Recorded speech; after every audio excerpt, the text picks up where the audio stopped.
الحمد لأهله والصلاة على أهلها أما بعد. معززو کچری د قربانۍ غټ ځناور کې څه کسان شریک وي نو بیا دغه شریک کسان به دغه قربانۍ غوښې تقسیم څه طریقې سره کوي؟ الجواب وبالله التوفیق.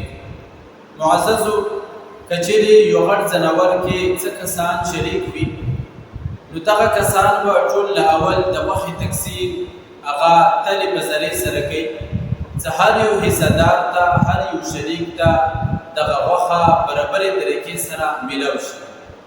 که بالفرض دغه خلکو سره تله نه وه موجوده بلکې اندازې او نظیر سره دغه غوښې تقسیم کولو نو که چیرې دغه نظیر او اندازې سره غوښې تقسیم وشي نو دې کې څه نه څه یو بل کس ته هغه زیاته او کمه غوښه رسیدی شي.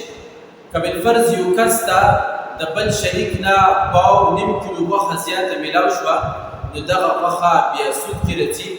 نو علما کرامو د دې سود نه بچاو دپاره یوه بهترینه طریقه ښیلې ده، ځکه چې بعض خلک دغه غوښې تقسیم اندازې او نظیر سره کوي نو بیا په داسې انداز سره وکړي چې ځناور کې څومره حصې وي، څومره کسان شریک وي، مثلا 4 5 6 وغیره هغومره غوښه بېله بېله تقسیم هغه جوړ کړي د غوښې اندازې سره چې څومره جوړېدله.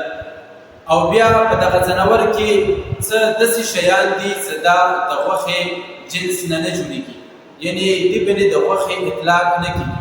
په هغه کې یو شی سر ده او بل خپې دي ورکې، بل دغه ځناور مغز دي، کلیجي ده، زړه ده، همدارنګې څرمن ده او لړه ده.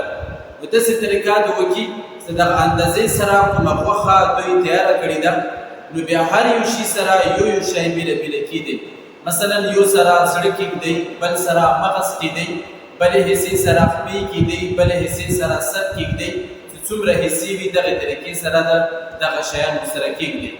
که بالفرض بیا دغه غوښې کې څه نه څه حصه هغه یو بل نه زیاته وه نو دغه زیاته غوښه به د مختلف کوم جنس ته د غوښې چې هغه سر ده، خپې دي، کلیجي ده، زړه ده، د دوی مقابلې کې به شي او کومه غوښه ده هغه غوښه به د غوښې مقابلې کې شي چې کومه برابره ورسره جوړېږي.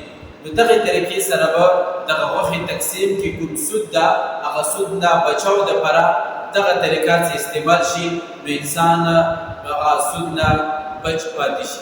الله تعالی د پدې باندې موږ ته عمل کولو توفیق نصیب کړي.